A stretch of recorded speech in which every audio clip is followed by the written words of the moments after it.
Hey, friends and neighbors. Welcome out here to the workshop this evening.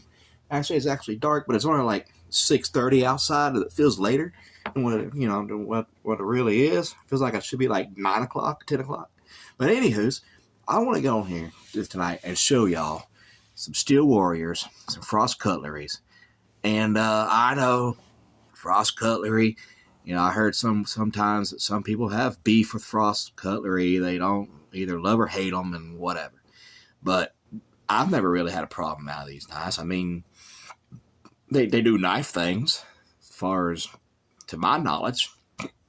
They do have that 440 stainless steel on there, which once they lose their edge, it's kind of hard to get that edge back on there. But this is what they call the vintage Steel Warrior. I bought this one about 15 years ago off the TV, off of one of their little TV sale things, one of like their little QVC late night things.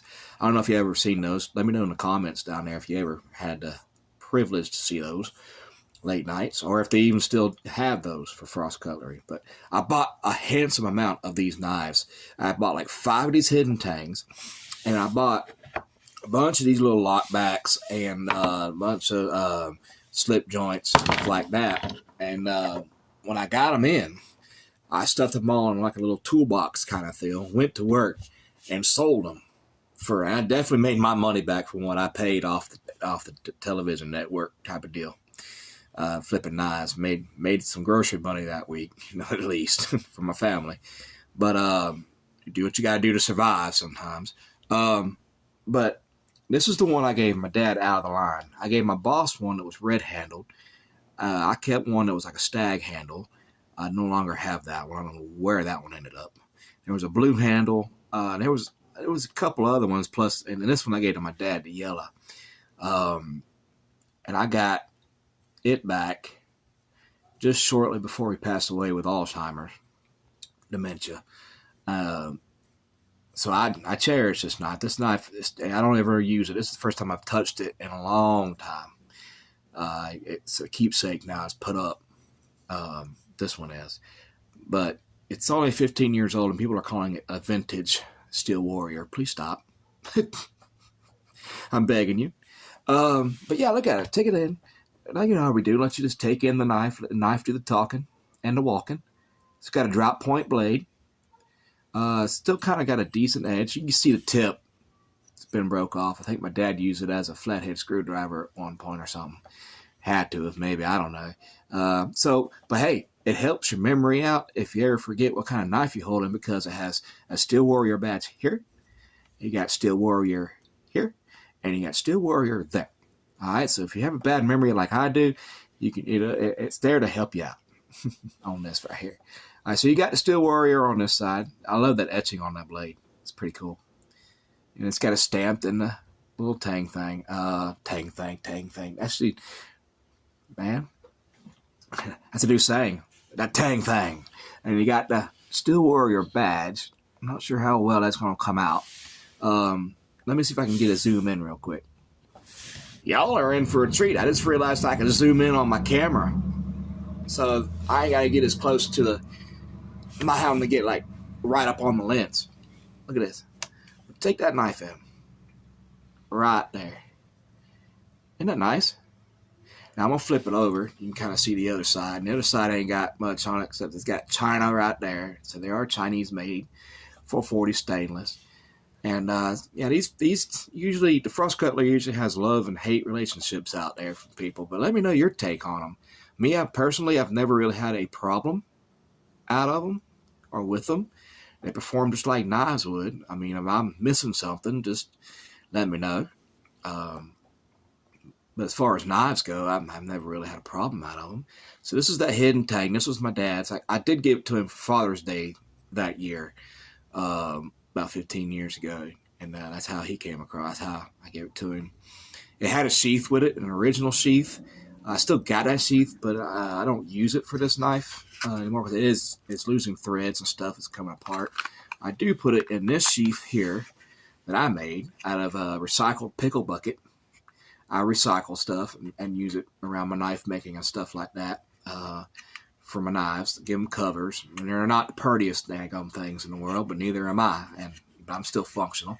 And that's my number one rule. It ain't got to be pretty. It's just got to be functional.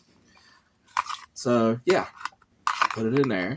And it stays in that little chest in my dining room in my house. And this guy is the Steel Warrior clip point lockback side. So I'm just going to spin it slowly like I did on that TV show. This isn't an exact one that I got off of TV those many years ago. This is one I picked up January of 23. I was, for some reason, like I do sometimes, I start feeling nostalgic for things that from things in the past. And I remember that time I was on TV, I watched it. I wonder if they still got these Steel Warriors out there. So I went thumbing around the interwebs, and I came across this off of eBay for $14. $14 and free shipping. And I just love it. It's beautiful color. I don't know what kind of handle material that is. Could be bone, plastic. Could be, some other synthetic material. I couldn't tell you. It's got like little brass pins in there. It's got brass bolsters, but they're scuffed up. You got some patina on this knife, which I love the patina on knives, man. This lets you know it was used. If you look up inside, you see that little torsion bar, if I can get it in a certain light, up in there. So it's not like a little spring or anything. It's actually like a little torsion bar coming off this back end right here, I believe. And, of course, you know how lockbacks work. You just press that down, releases the blade, folds it under. But, Steel Warriors and Frost Cutlery really get a bad rap. I guess because how they're just cheaply made. Now, this one does have side to side, no up and down, though. And it is a 440 stainless steel knife. Again, they keep a good edge until they don't. But you can bring it around. It just takes a lot of work to bring that edge back. I'm liking the fact that I can zoom in now. This is pretty cool. I just found this out. Just I'm learning new things every day. All right, so focus, knife. So we got this guy, and it does have some play in it. The blade moves up, back and forth inside there, but it don't rub. If you take a look at it, the centering, apparently that's a thing for people. The centering is off, but that's because I'm pushing it. Let's see where it ends up once it snaps. Let's see if it ends up straight. It ends up off to one side, but I never really had a problem with it, beating it up. That's never really been an issue for me. Some people cuss this part and they say that's just too sharp out there. It's just not, the comfortable thing. But that's just, a bunch of henpecking pretty much on things like this. It's a knife. It's going to do knife things and the gapping or whatever. But it's got moving parts. It's a lockback, and it's got to be able to function. It's got to have room for this thing to pivot and everything else and move and do knife things. So in the end, it just does knife things.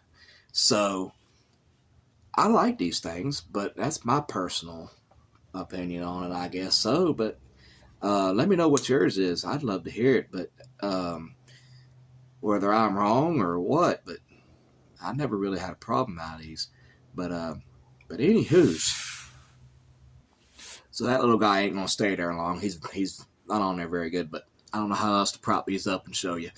But let me know what you think about these again. I got this particular one with a bunch of other ones off of a little television late night kind of QVC deal. I got XYZ amount for X amount of dollars. I can't remember. It's been about 15 years ago, so I can barely remember 3 days ago, let alone 15.